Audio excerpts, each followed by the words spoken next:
Today, I want to talk you through a serious incident involving a front-end loader and a grader at a quarry that has prompted the resources regulator to put a safety alert.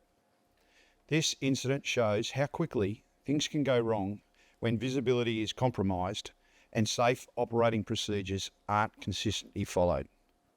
Around 6:10 a.m, a front-end loader was travelling into the quarry on a divided haul road that sloped up towards the pit. The road ran east-west, and with the rising sun directly ahead, the loader operator raised the bucket to block the glare. At the same time, a grader operator was travelling in the opposite direction, heading back to the workshop. As the loader reached the end of the divided section of the haul road, the operator turned across the haul road toward the ROM stockpile and the crusher hopper without lowering the bucket. The loader operator reported making a two-way radio call, but the grader operator didn't hear it. No one else could confirm that that call was made.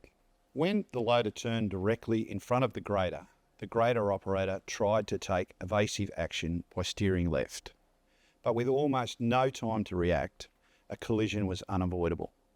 The loader struck the grader along the midsection, then hit the rear right cabin pillar.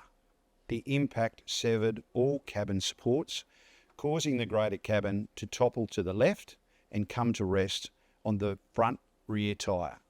The grader operator managed to exit the cabin and was taken to hospital for assessment.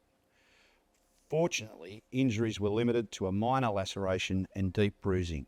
Neither operator was wearing a seatbelt, and the grader was being driven with the left side access door open. Our investigation included a full reenactment of the incident. There were several key findings that emerged. The loader's two-way radio was operational and its windscreen was clean. The loader operator turned across the haul road while visibility was restricted by the raised bucket. The mine had documented procedures requiring buckets to be kept in a lowered position while driving. However, these practices weren't consistently reinforced, as both workers and managers had normalised driving with raised buckets to block sun glare. The mine operator hadn't properly identified or controlled sun glare hazards, leaving workers to decide their own controls. The quarry had no call-up or hold point signage to guide drivers on required UHF calls and was relying on driver memory given at their induction. A review of control measures was completed following the incident. The regulator issued 2 notices. One notice prohibited the operation of heavy mobile equipment with raised buckets where visibility is obstructed. The second required the mine operator, in consultation with workers, to identify, assess and control risks associated with sun glare and reduced visibility. We're also making several recommendations for all mine operators. We urge mine operators to review the Resources Regulator's Surface RAVOA Technical Reference Guide, especially Layer 2 on vehicle separation and Layer 6 on equipment being used within design parameters.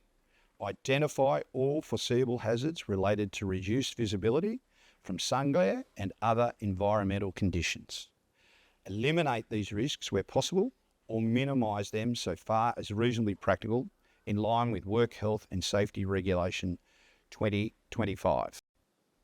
Ensure safety management system controls are implemented and followed. Install and maintain signage that clearly instructs drivers on required radio calls and where they must be made.